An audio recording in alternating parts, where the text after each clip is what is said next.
Welcome to the Manifestation Babe podcast. My name is Catherine Zinkina, and I'm a manifestation expert, master mindset coach, and multiple seven-figure entrepreneur. I'm obsessed with helping you achieve everything that you once thought was impossible. If you're looking to massively up-level your life, your finances, your relationships, your productivity and success, then you have come to the right place. My goal in this podcast is to help you see the infinite potential within yourself to be, do, and have anything that your heart desires. Think of this podcast as your weekly dose of mindset development to help you maximize who you are and where you're going. Leave it to me to provide you with the tools, the resources, the strategies, and teachings that you need to manifest a reality wilder than your wildest dreams. I know we're about to have so much fun together, so thank you so much for pushing play today. And now let's begin. Hello, gorgeous souls, and welcome back to the Manifestation Babe podcast. Today, I have a very special guest, Juliet C. Obodo, who has graciously dedicated her time to chatting all about the magic of hypnosis, the power of the subconscious mind, and how this all relates to the current climate we are in, where so many of us are diving deep into learning more about oppressive energies and ancestral traumas that hold back a lot of clients who are Black, Brown, Indigenous, and people of color. I recently took one of Juliet's free workshops on how to better support Black and Brown clients, and I highly recommend that each and every single one of you sign up and take it. It is 100% free, and there's an option as well to upgrade to get a 300-page manual, like amazing, that she is currently working on to get even more help to support those who are not familiar with the Black or Brown community, who experience blocks and certain things that they have in their subconscious that have been created by oppression and oppressive systems that still exist today. And I personally bought that manual real quick because I love the whole workshop. I loved everything that Juliet had to say. Her perspective is so unique and such a breath of fresh air and so beautiful. And I hope you also choose to watch the workshop and invest in this manual as well. My mind was blown throughout this entire workshop because especially someone, Juliet is someone who just gets the light worker and manifestation coaching space and understands how we work with people in order to help them. And I literally cannot recommend it enough. And you guys are going to love this episode as well. I'm going to post that link along with all the other links mentioned inside this episode in the show notes as always. So feel free to just swipe up. I think that's like the fastest way, or just click see show notes. And for anybody who does not know Juliet C. Obodo is a Master Hypnotherapist and NLP Master Practitioner and Trainer. After graduating with a BA in psychology, she went into tech sales instead of medical school for psychiatry. After 10 years in corporate, she left to run her own design agency and a business funding startup. Running 2 six-figure businesses eventually led her to severe burnout. During her search for a cure, she rediscovered NLP and hypnosis. She began to coach other stressed out business owners, but wanted to make more impactful transformations, which led her to certification as a Master Hypnotherapist and NLP Practitioner and studying for her PhD in clinical psychology with a focus on ancestral trauma. Her practice, FWRD Institute, designs individual and corporate brain training programs for business, career, and personal mastery. You guys are in for a treat today. Be sure to take lots of notes, enjoy this episode, and let's dive in. Juliet, thank you so much for coming onto the podcast today and sharing your work, your time, and energy with us. How are you doing today? I'm doing well. Thank you so much for having me. I'm excited. We were talking earlier about this being like a full circle moment. It is incredible. Last time we talked was a live stream on Instagram talking about the Rich Babe Academy, and you have helped me so much with the questions that you answered and your story and your breakthroughs, and really helped inspire other women to sign up for the Academy. And I was just thinking lately, it was such a joy to talk to you, and I really want to give back to you. And also I love following you, and I love seeing the work that you're up to. And you are such a hypnosis queen. And like, I love everything that you're doing. Can you tell us a little bit about what it is that you do, and kind of like, and more importantly, why do you do it? And then a little bit of a backstory as to how in the world did you come to where you are today? Okay, yeah, all right. So I launched FWRD Institute. So we create brain training programs using hypnosis, meditations, and subliminals. We create a brain training program for entrepreneurs, people that are moving forward in their careers. Basically, we focus on high achievers to help you kind of push past the blocks and stay on track with your personal, career, and financial goals. So these programs are about 33 days because, it takes about 21 days to create a habit and 90 days to create a lifestyle. But with hypnosis, subliminals, and meditations, you can reduce that time to like 33 days. Ooh, yeah. Yeah, I love it. It's like I stumbled onto this formula of creating these brain trainings because of my issues. Like I'll be like very motivated and I push past the block, but then I almost kind of like slip back into old habits because we're always evolving and we always, new levels, new devils, like that saying. So you always are going to be met with different challenges. They're just how annoying is that though? But for real, every time I'm like, seriously, I thought I overcame this 2 years ago. Like, what is going on? Exactly. It's like, hey, brain, remember we had a deal? Like, what's going on? But so the brain training is just like how you have to go to the gym to stay in shape and keep your health. It's the same thing. So I realized. So now I call it brain training. And the reason why I do it is because I know that I have a lot that I want to bring to the world. And in order to do that, I have to keep my cup filled. And so I found like sometimes I would overwork myself and I would crash and then I'd, be pushed back like 30 days or 60 days. And that 30 to 60 days could have been spent like focusing on my mission. And I know a lot of high achievers and focused individuals deal with that. So those are the group of people that I really work with because I know that their goal is to make an impact. So I want to be there to support them to make that. Yeah, I love that. Before we dive into the beautiful, wonderful world of hypnosis, can you share what is your background that allowed you to come into what you do today? Like, what is the story behind it? Like, how did you find hypnosis, NLP? I know that we're both subconscious mind nerds, like crazy. Like, we're all about the subconscious. Like, how did you get introduced to it? So, my background is tech sales. I started off doing scientific research, but I was up for promotion. It was my early 20s. I was up for promotion. She's like, oh, you don't get the promotion now. You have to wait another year. And then the promotion would have been like $2,500. I was like, there has to be another way. I don't like this life. So my uncle suggested that I go into business. I was so focused on biology and psychology. So I just Googled business, which led me to sales. So I started my sales career in technology. And so I went to a sales training that used NLP. So I knew about NLP.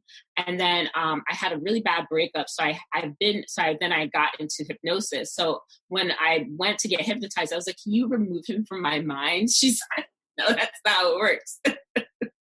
So, but it really did help me with the breakup, cutting cords. So that has always helped me. But then I kind of like had it in the back of my mind, I forgot about. So like flash forward like 5 years later, like 2018, I was running two 6-figure businesses, but I was waiting for the train in New York. I was waiting for the subway, and it was like, I kind of want to jump.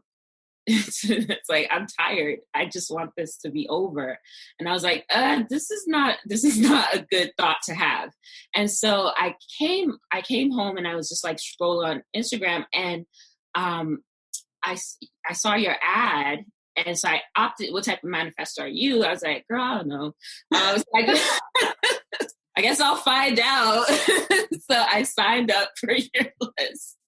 And I started listening to your podcast. Like I binged your podcast, and like your story really inspired me.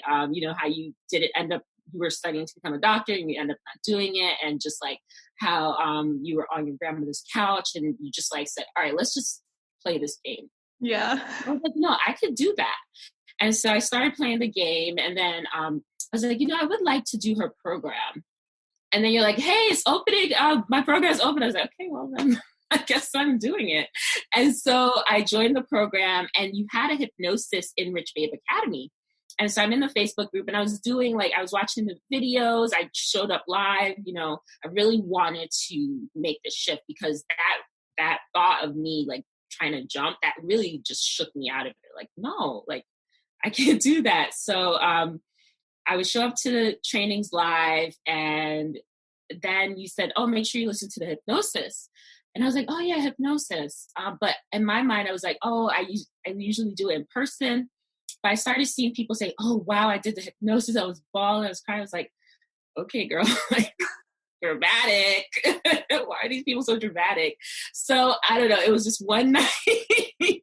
One night I just said, all right, I'm going to do the hypnosis. And so I was listening to it, and I went through, and the process, you basically, it's like inner child healing, essentially. So I went back to that memory, and I was like, why is it raining in my room? It was like, I was just crying. I was like, oh wow, I'm crying. And it was so enlightening, and I felt so light. And it just basically, the reason I was so tired, because I'm running two businesses and I'm making all this money, but I never felt that it was enough. I felt like I constantly was trying to replenish this.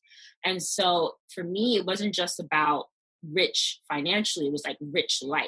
Like you looked like you were fulfilled emotionally, not just because of money. So that's what, and you said something on a podcast, because I was listening to free YouTube stuff and affirmations in the morning. And you said the people that are recording these things and doing these things, you're basically the energy behind it. You're only going to go as far as they did. So you should tap into someone who's going to take you farther. And I was like, you know what, you're right. So that's also one of the reasons why I joined the program, because you had something that I wanted to tap into, which was fulfillment, like emotionally fulfilled. Mm-hmm. And so during the hypnosis, this gave me so much freedom, because I realized that the reason why I constantly was chasing money, felt like chasing money, was because I felt like I needed nice things. I needed to have, because I had a 2-bedroom apartment in Brooklyn. It was like, I needed to have a 2-bedroom apartment so people could be like, oh, wow, she has a 2-bedroom apartment. And they would respect me. I needed to live in New York, not New Jersey. Like I needed to have like my hair done, my nails done, everything done, so people could basically love me. Like, wow, my friend, because it took me back to lunchtime, and my group of friends that I had, they were like all cute, pretty girls. And I just said, like, I never saw myself as a cute, pretty girl. I thought like I was just smart, and I had nice stuff. So that made me cute and pretty too, because I had the stuff. And then I remember my friend saying, ew, like they use like the ShopRite peanut butter jelly for her sandwiches. And I remember I got mad at my mom. I was like, we need Jiffy. We need Jif. We can't get the ShopRite peanut butter. We need Jif. We need Jif. And so it was just like, wow, I put my worth into peanut butter and all this stuff.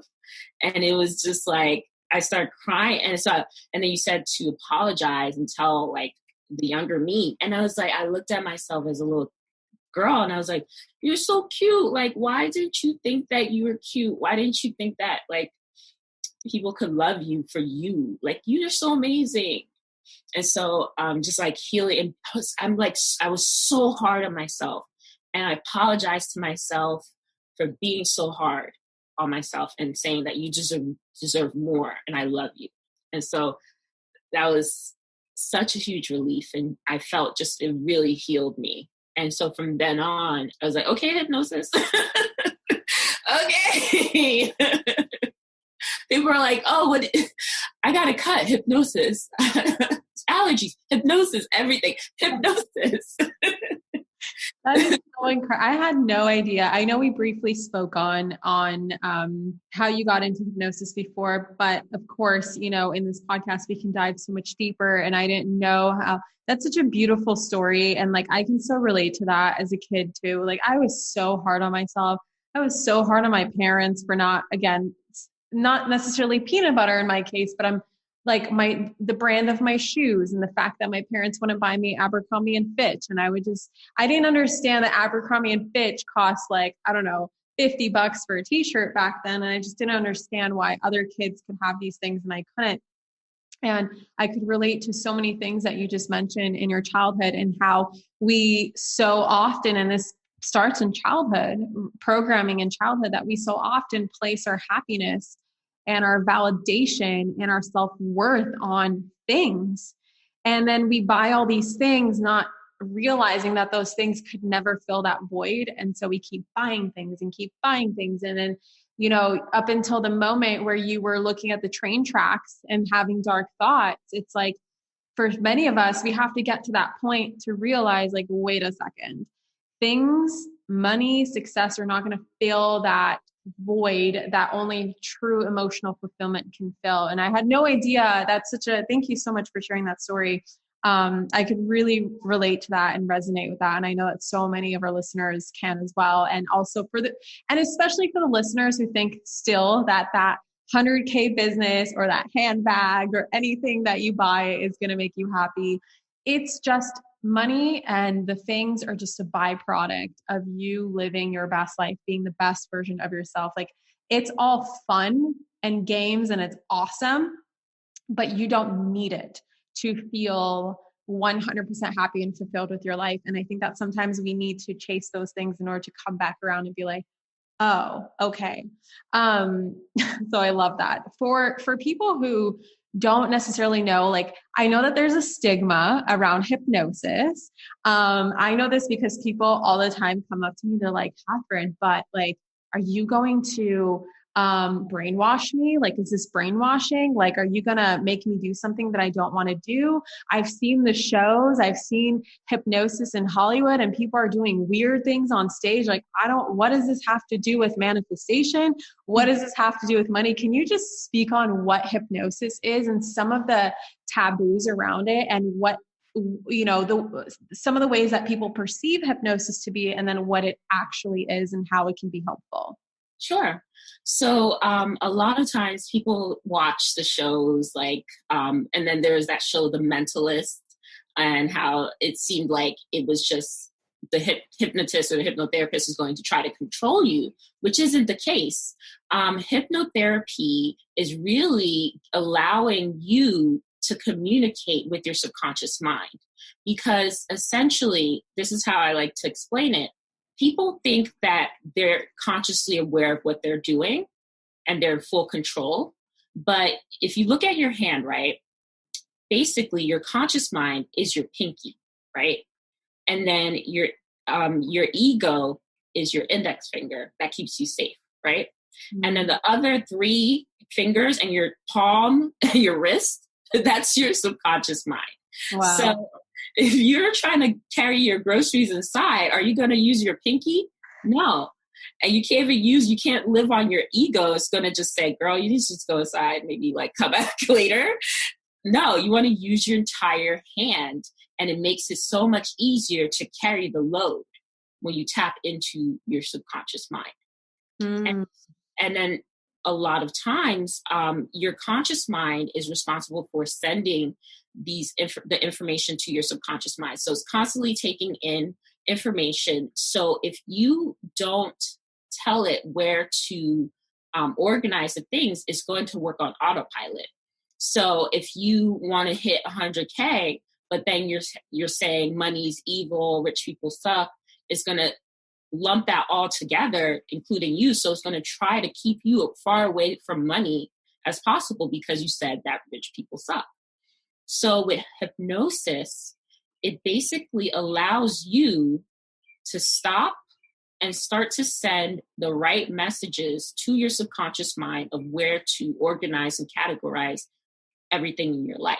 So now when you're moving forward and you're taking information, it's going to allocate it and put it where it needs to be within the library. So you could imagine your mind as a library, and then you have things on the top shelf, you have things on the bottom shelf, you have things back in the back, or you want to push things forward.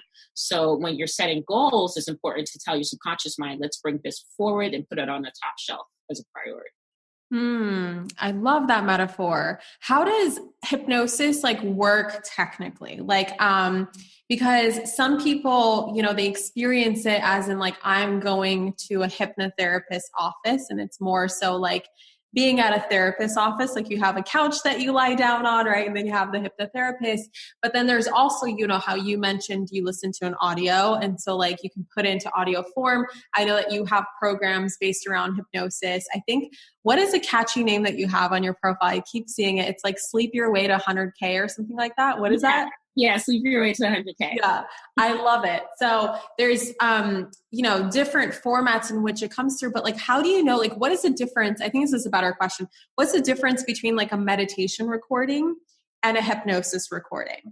Okay, yeah. So meditation, it's really focused on relaxation and kind of clearing your mind and resting your mind. And hypnosis is designed to be a way for you to communicate a goal or action. So imagine, you want to, it's meditation is you sitting on the park bench, relaxing. Hypnosis is you meeting your coworkers at a picnic table and planning. That's so there is suggestions are implanted during hypnosis while you're relaxed. And so basically, if you're on that park bench and someone comes up to you and consistently whispers in your ear, you're amazing, this is what you're going to do when you get off this bench, you're going to get your work done, you're going to do X, Y, Z, keep going.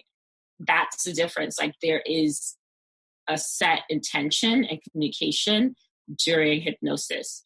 And then also your brain waves, because, most of the time we're in beta state, right? Mm-hmm. And then when you get in the car, you go into alpha, and then theta, then delta. So with hypnosis, you kind of touch into theta and delta. And so that's the opportunity for us to really talk to your subconscious mind. Because when you were younger and growing up, that was the brainwave that you were mostly on until age 7. That's why so many things get imprinted at that young age, because that's your brainwave at the time. You're just taking everything in. So hypnosis allows us to bring it back down, basically go back to your 7-year-old mind and clear out the things that you don't need and implant and replace it with the things that you do need. Imagine a time in your life when you were younger, a year in your life that was really rough for you, or experience in your life that was really rough for you. And imagine someone came to you that day and said, it's going to be okay. This means nothing. All right. You're amazing. You're going to get through this. This means nothing. It doesn't have anything to do with you. It's not your fault. You can do this. And imagine if that person came to you every day for a year and said that to you. How different would you be today? That's freaking powerful. Wow. That is so incredible. So, you mentioned the brain waves, the mechanics behind hypnosis. What is it that makes your brain go into the theta brainwave, the theta and the delta? Is it the music? Is it the tone of voice? Is it all of the above? And then also, how does hypnosis necessarily remove the limiting, because I know and this is a question I also have for you personally, because I don't practice I'm trained in hypnosis. I don't practice it on a daily basis, meaning it's part of my programs, and then I do self-hypnosis, right? So is it the fact that we are giving suggestions that is layering over and canceling out the other suggestions that we already have playing, or do we have to give specific commands to say, first we're going to clear this and then we're going to layer it on top of it? Like, what are the mechanics behind it? Oh yeah, great question. So like with a session, for hypnosis session, first I ask people what is their block, and then I identify what they do, and then we ask them certain questions to figure out why they do it, and ask them, and then you're able to link the belief that's causing them to do those things to create this block. You have the belief, and the reason that they think, the conscious reason they think they're doing it, and then the block that it's creating. So then I go back to that belief. So basically I'm able to find the belief, and then we do time techniques. So we go back to the day that they decided to believe that thing, because it first was a thought that they had or experience that they had, and then they made a decision that this was true. Yeah, that's a big distinguisher, the decision piece. That's what locks it in, essentially. Exactly. And so we go back and we talk to subconscious mind to let go of this decision to believe this, right? And to really address, to find out what's true. And so once we let go of this decision, that removes the block. And then we're able to go in and actually implant the more resourceful belief. So then they're not fighting between each other because that belief is gone. That makes sense. Okay, that's awesome. So use time techniques to release the decision, and then use hypnosis to layer in that new belief. I feel like even in that session, like for a client to even become aware of the belief, like them going from completely unaware to aware, and then on top of that through hypnosis, like that's just so transformational.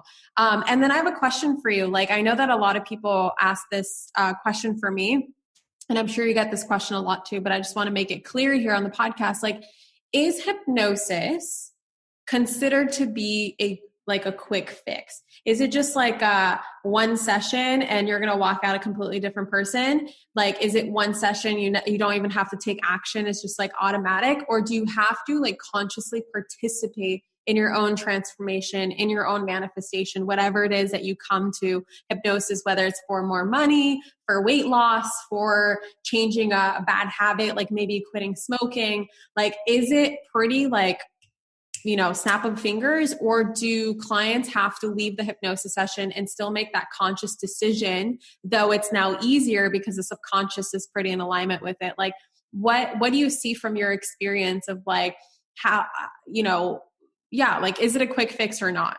Yes and no, in the sense where, so you'll have people that diet and work out and focus on losing weight really, really hard.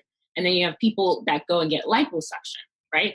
Right. So, but then even after they complete the liposuction, they have to wear the band. They still have to eat right and maintain it by working out. So essentially hypnosis is like liposuction, but still need to maintain the work.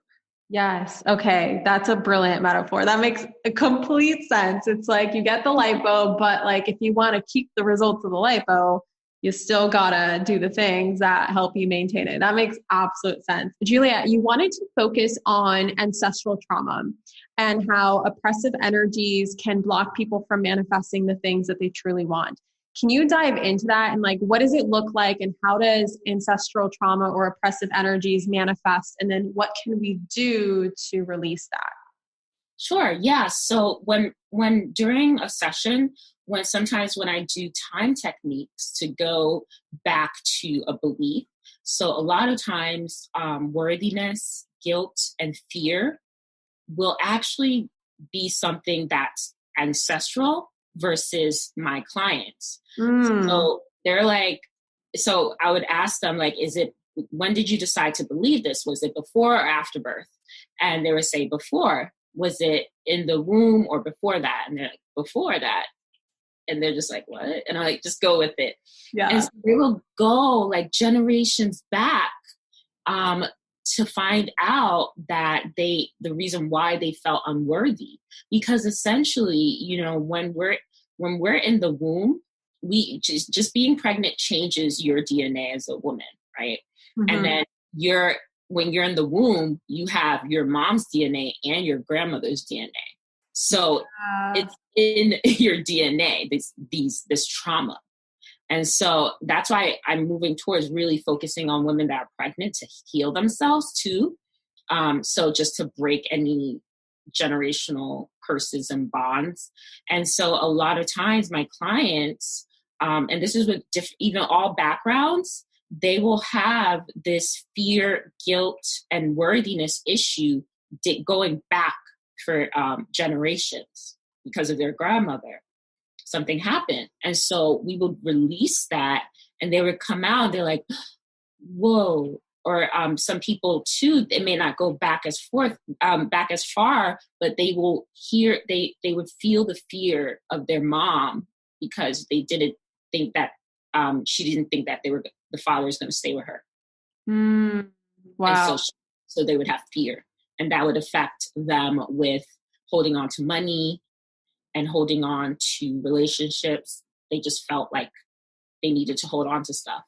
And then I've also worked with millennials who have financial trauma. So during the last recession, a lot of people were teens or preteens or kids, and they saw their parents lose their homes. Yeah. And that energy, that trauma was taken on by the children. So they're feeling the fear. And so a lot of my clients will come to me and they're very successful, but they say, the days I don't make money, I feel sad. Wow. Because of that reminder that there could be a day where you might lose all your money or you might lose your job or something like that. Exactly. Wow. I didn't even think about that. So people will say, I'm doing the 55 by 5. I'm visualizing, like I see it, everything, but it's like here and there's this block there. And so I recently held a workshop for coaches and healers that wanted to hold space for Black and Brown clients. Mm-hmm. So then for Black and Brown clients, you add a level of oppressive energy to it. And so when your client comes to you and they have a money block, and they're trying to, excel in their career, behind their money block, right? And you have that layer of ancestral trauma, but then you have the oppressive energies from internalized racism, institutionalized racism, and systemic racism. So you have this 4-pronged block. Wow. And so you really need to clear that out in order to have them have the same breakthrough and level of success that someone that doesn't have, that just has like a singular block. Wow. But in your experience, doing the work that you do, you are able to help women get rid of those blocks. So It's 100% a possibility. Exactly. Yeah, 100%. Wow. And it's the tool, but it's just like, instead of just cleaning the top of the oven, we got to open that oven up and go in the back and use this. It's the same sponge and cleaner, but we just got to go deeper. Do you ever find also, besides generational trauma, that stuff from past lives come up? Does that come up in your work? Mm-hmm. Yeah. So I've had someone said like Egypt, and I was like, we're in like Jersey. What are you talking, girl? It's like Egypt. They're like, okay. No.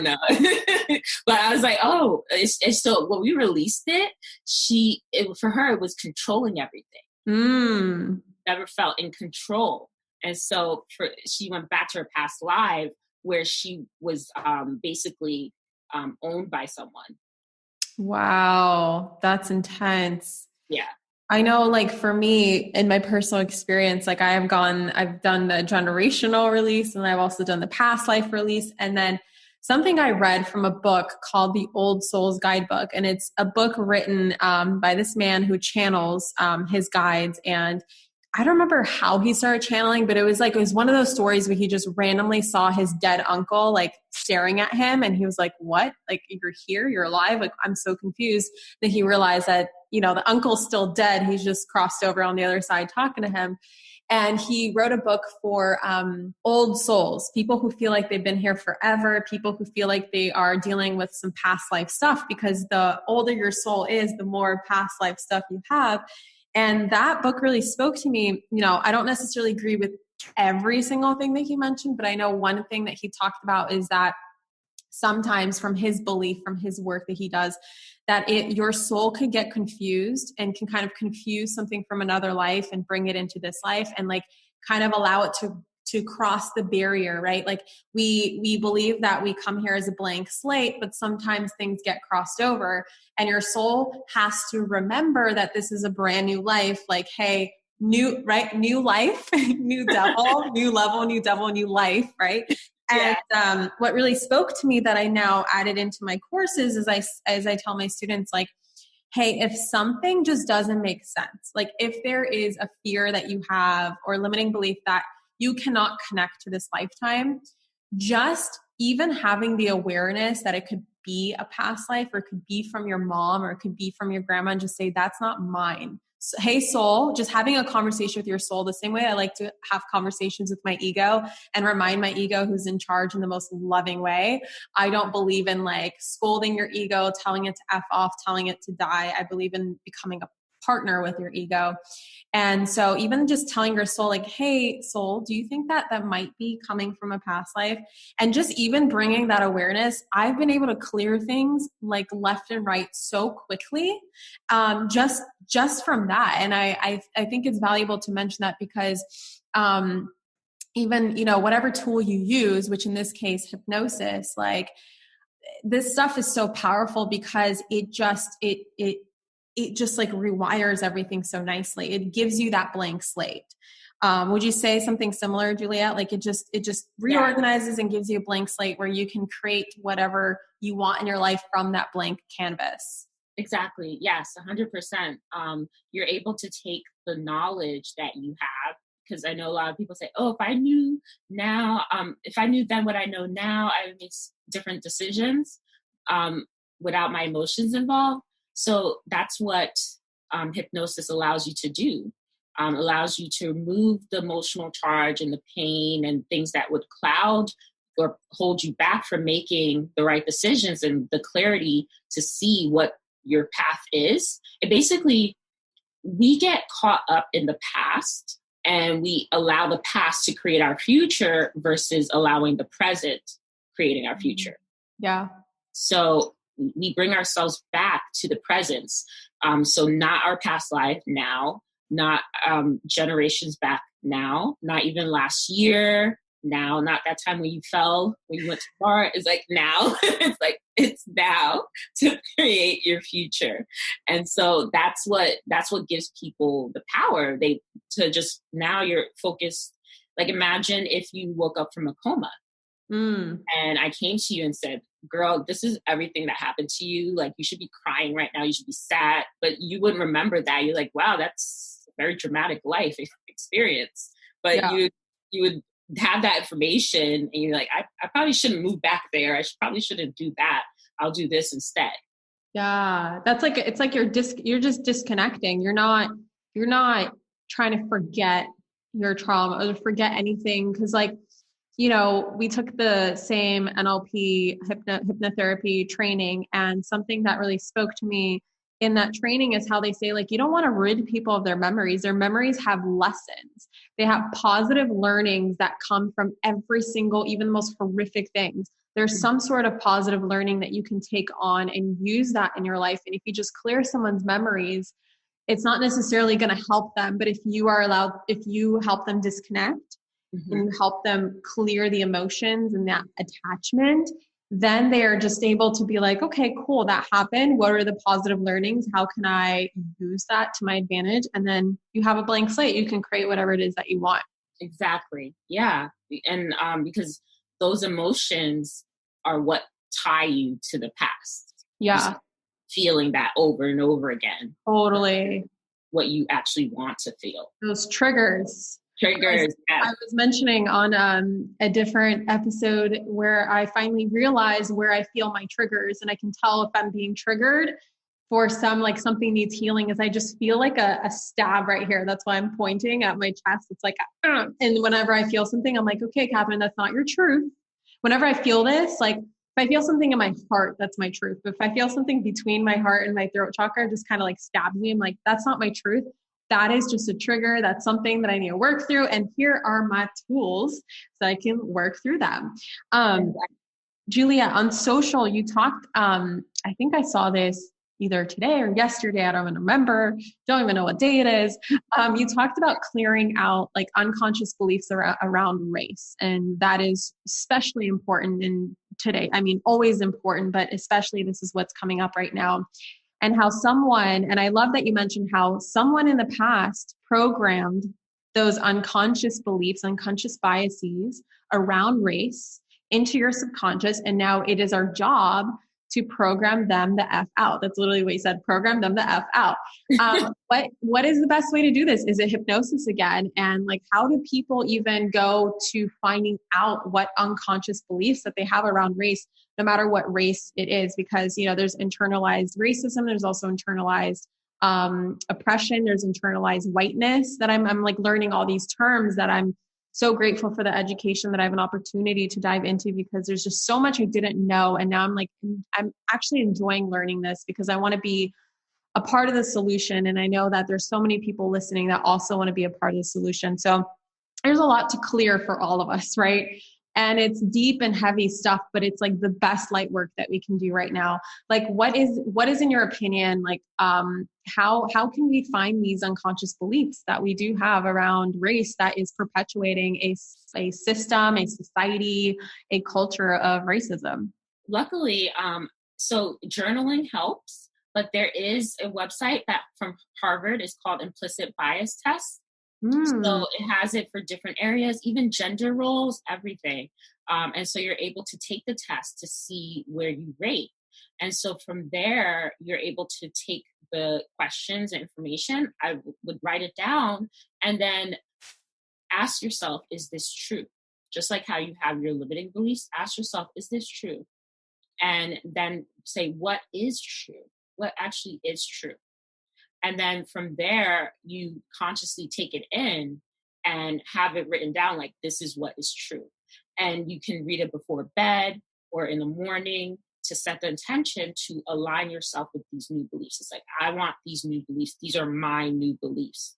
So you can do that by yourself, by training your brain that way. Just like, because it's like we've been trained from we're younger. You know, even within my own race, like I have darker skin. So automatically, even when I was younger, I would go for lighter skin black dolls. They're like, yeah, it's black, but it's lighter skin. So I like it. Yeah.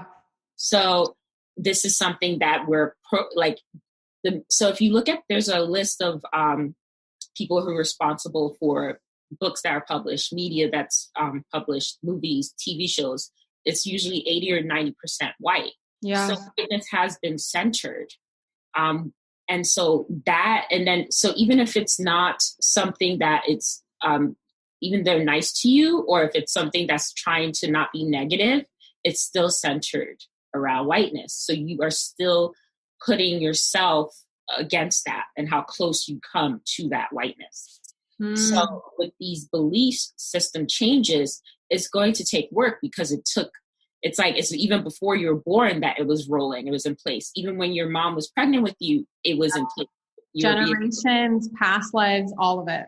Everything. So it's like, this hasn't been in place. And then it's also not something that's just in the US, it's everywhere. So you have it all over. So all this energy is coming at you and you're going to think like, are my beliefs wrong? Everyone else is thinking this. This seems to be the norm. So you're going to think you're crazy if everyone else is thinking this and you're not, but you have to hold true to it. You know, just because everyone else is doing it, that doesn't mean it's right. You know in your soul what's right. And you now want to make the conscious decision to take in this information in a different way. Okay, I would like, when I meet someone, to classify them based on non-personal traits, non-physical traits. Hmm. I would like to see and visualize this person as themselves without my imprint or past prior beliefs about them. That is so powerful. And something that came up for me as you were talking was, through this discovery, there's also something called cognitive dissonance. And like, oh my God, the cognitive dissonance that I had to battle the last 2 weeks is because, when you're learning, when you have beliefs that are unconscious, have been there, not just in your lifetime, but past lives or generations, many generations, hundreds of years worth, it's like when you hear something radically different from what you unconsciously believe, at first it's going to be the most uncomfortable thing, because what our brains want to do is we want to match our entire reality to our current beliefs. And if something is questioning our current reality or our current beliefs we have about our reality, it's like we feel physically unwell. It's like it's so triggering. It's so uncomfortable. It's like we will either make our reality, we'll either reject it, or we have to sit with it, feel the discomfort, and try to piece it into our current reality so that our current reality can change according to the new belief that we want to accept. So I just want to mention to anyone listening, it's going to be uncomfortable, but it's the best work that we could possibly do, especially in bringing unity across not just the spiritual community, but all communities, bringing together the Black, Indigenous, people of color, whites, all together, because we are all in this together. But until we do this important work, there's people who feel left out right now. And there is a lot of whiteness, and there's white privilege, and just all these things that we need to unpack. But it's so, so powerful. You hosted a webinar that I've yet to take, but I plan on taking, which is all around holding space for Black and Brown clients. If you have a link to that, I would love to share that in the show notes. But just for the purpose of this podcast, do you mind sharing just a couple of highlights of some stuff that you mentioned in that webinar? Yeah. So I divided everything, bio background. I divided everything into 6 parts and then grouped it into 3 parts. So we have Q&A at each section. And so in the webinar, I talk about how the Black experience, there are layers to it. Mm-hmm. And so this will help kind of people understand that they may have Black friends that are like, oh, girl, I'm fine. Yes, you're fine because you're rich. But that doesn't mean that the system is fine. Right. Or they'll have, they'll work with other coaches that are like, yeah, I can manifest my reality. So I'm fine. Yes, they're fine, but there still is an issue that doesn't affect them. It's not just about your Black friend. And this is also why your Black friend is not having an issue, because of these other layers and her experience compared to everyone else's. And I also did it for coaches that are not American, because there is the energy is different for across the African diaspora. So I wanted to explain that for my clients that were not American as well, because I had some Black people in the UK and in Canada that wanted to understand what's going on in the US and why it's so important. Because a lot of times, even in Bermuda, they had a protest, but the police there are very relaxed, predominantly Black island, and it's an island. So it's completely different energy than what the US feels like. So I explained to them why this is important, how it's different. And so not to look to their Black friends who are doing well or wealthy to understand what's going on a global scale. And then also too, if your Black friends are wealthy, they still may be dealing with this, this, and this. Then I talked about basically cultural appropriation and how different things that my clients, because they are high achievers and high earners, so they have blocks, but how the blocks are 3-dimensional. So you'll have a client that will come to you. So if you're a nutrition coach, for example, or intuitive eating, someone was on the webinar, and your client is doing everything, sending you, checking in, accountability, everything, even goes to Whole Foods every day, fresh salmon, everything. But she's not losing weight. A lot of times she may be working at a company where she is getting daily microaggressions. And microaggressions are things that people in higher power or even around you can do to kind of make you feel bad about your race and your identity. So that oppressive energy, at the end of the day, she doesn't feel like walking. She'll just take up the car and she'll do her workout, but she's not really like loving herself, and the energy of the workout is different.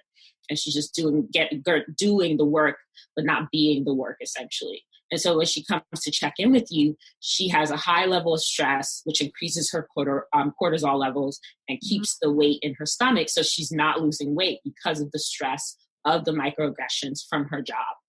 And she's, yeah, so it's like different layers for what your clients are dealing with. So if they have trouble with their weight, it could be linked to this. If they have money blocks, they may not feel secure at their job because they were hired to be a token, the representative to fill their diversity quota. Like, yeah, we have a Black girl here, so we are diverse. Checklist. Yeah. And so she doesn't feel challenged. They kind of keep her fenced in. They're like, just do like this article, or, do something for Black History Month for us. So she's not challenged. She doesn't feel valued.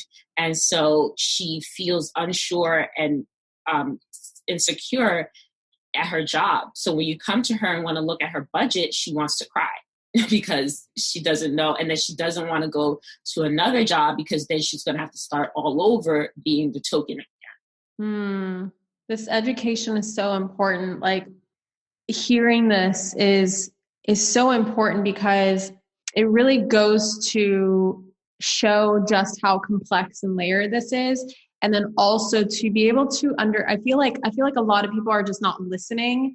And something that I've been doing the last 10 days is like, Catherine, shut up and just listen. And I've been hearing, it's been so eye-opening, but now I can see how I can better support those in my community that are Black, Indigenous, people of color who do have these layered things going on, these layered blocks where they don't feel like valued members of society, or they have stress going on. And we as coaches and we as service providers, we as mentors can so much better serve these people. And that's what your whole workshop is about, is holding space for these clients. Because when you understand that there's different things that hold them back from the quote unquote typical white person, all of a sudden it allows you to open your heart and serve in a so much more impactful way.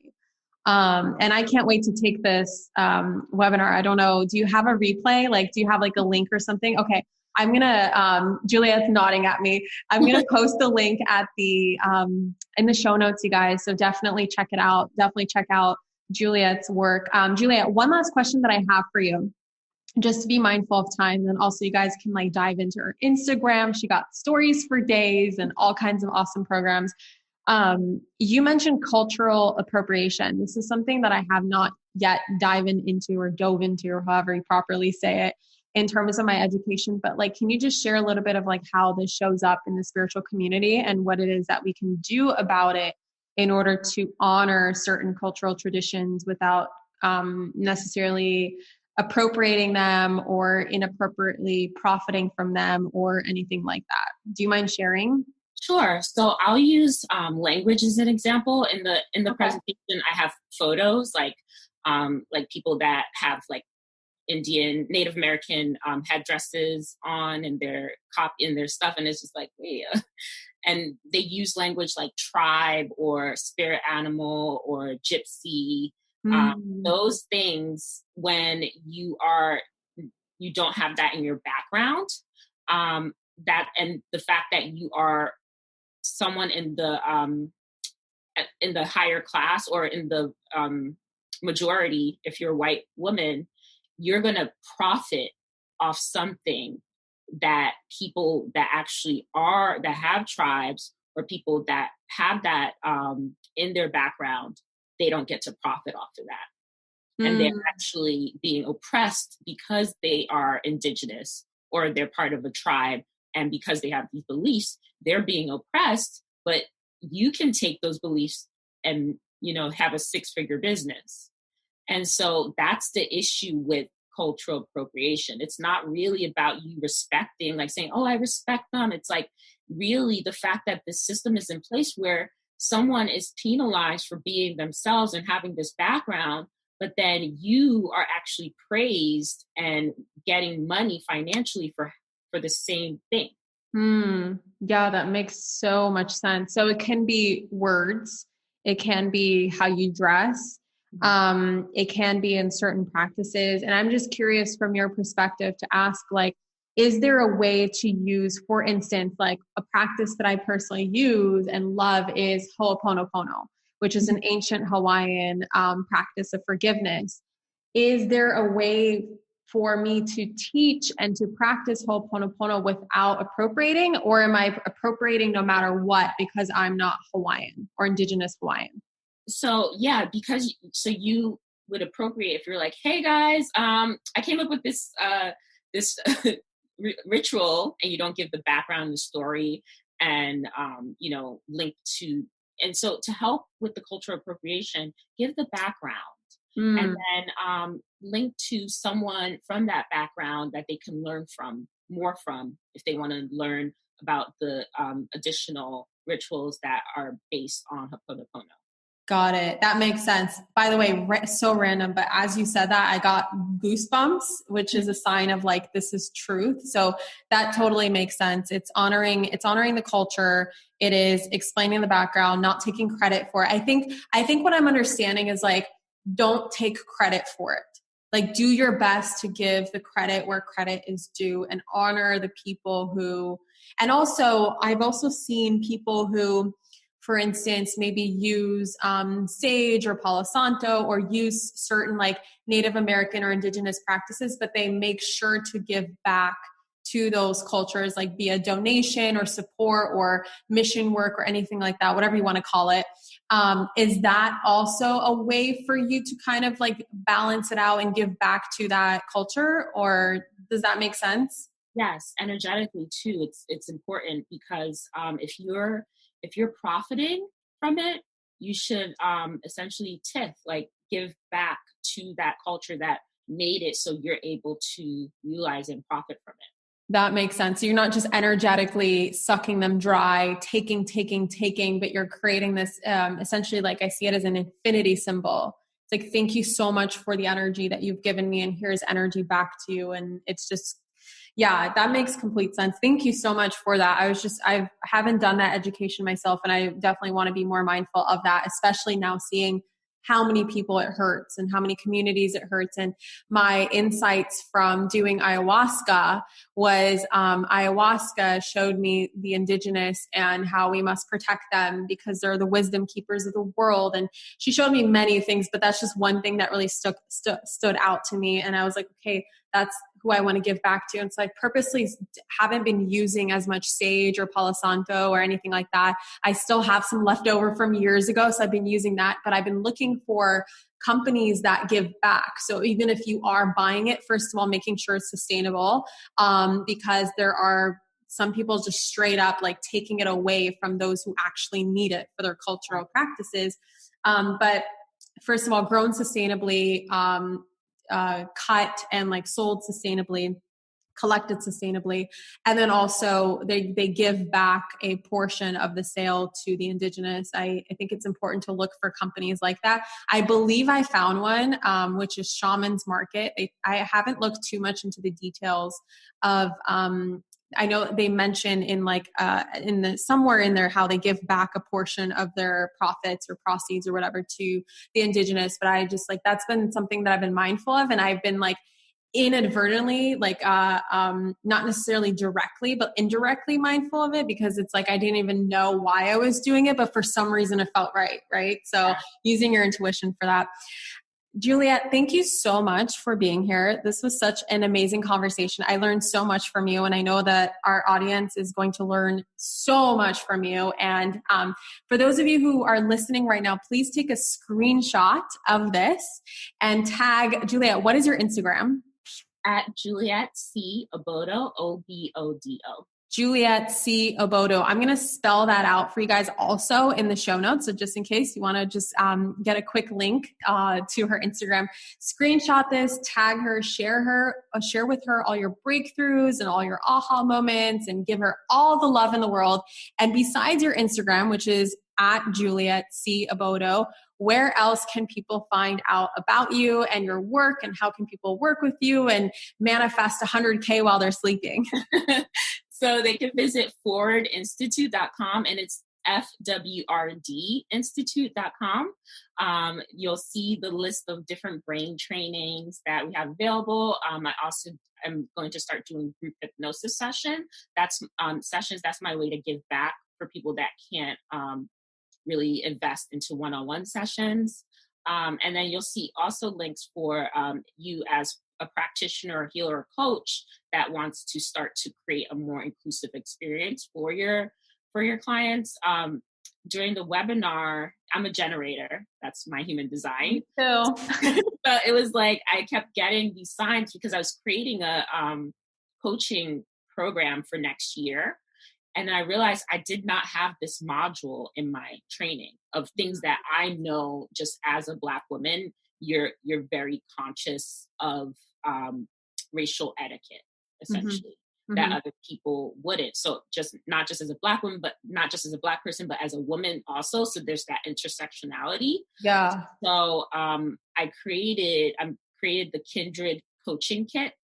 This way you can hold space for your BBIPOC clients and your LGBTQ clients as well. So it's a manual that you'll be able to reference. And if you pre-order, you'll be able to send me your tough questions. We'll also have a Facebook group where I'll go in and have office hours, because you're going to mess up, and you're going to be getting questions that, you may not know where to go. This isn't something that as a coach, there's not a lot of sources where you can Google. There is anti-racist educators, and I urge you to take those classes as well.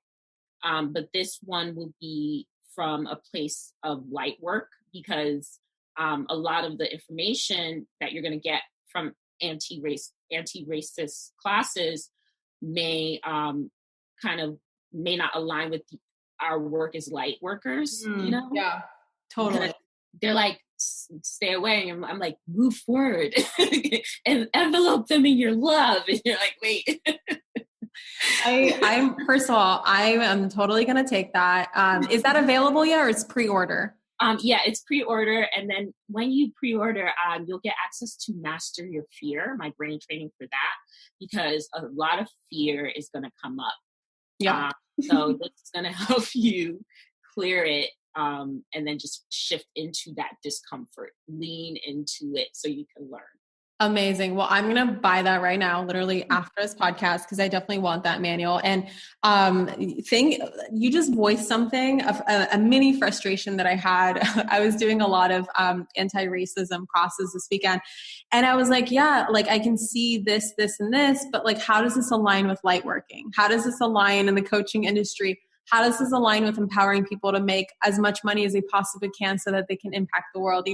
Like we have these like expansive belief systems and desires and visions, and we want like people to just grow and expand, as their soul is expanding with the universe. And so you literally just handed me something that I needed. So I'm sure there's plenty more people who are going to be interested in that. So guys, everything that Juliet mentioned, the links will be in the show notes. You can just swipe up if you're listening on iTunes. If you're on Spotify, I'm unsure if the show notes show up on there, but like if you go on Apple, they will. And then you can also go on the website. You can also go to Juliet's Instagram and her website, Forward Movement, right? Forward Movement? Forward Institute. Institute, sorry. So FWRD Institute.com, and you guys can find all those resources. Juliet, thank you so much for being here. I just love you so much. You just exude such a light and beautiful energy, and I cannot wait to watch you grow even more and impacting the world in the way that you do. And thank you for taking the time and the energy to be here, and I am looking forward to connecting again. Yes, thank you for having me, and thank you for creating Rich Babe Academy, which was the catalyst to all of this. So that's something you guys should take. What you're doing now, what you're striving for, can create ripples. You may think like, oh, this sales page, this program, but you can change someone's life, and then they'll be able to change others' life. And then look at the power that you have just by you keep pushing through. Yes. Amen, baby. All right, you guys, thank you so much for listening, and I will catch you in the next episode. Mwah. Bye. Thank you so much for tuning into today's episode. If you absolutely loved what you heard today, be sure to share it with me by leaving a review on iTunes so that I can keep the good stuff coming your way. If you aren't already following me on social media, come soak up the extra inspiration on Instagram by following @ManifestationBabe or visiting my website at manifestationbabe.com. I love and adore you so much and can't wait to connect with you in the next episode. In the meantime, go out there and manifest some magic.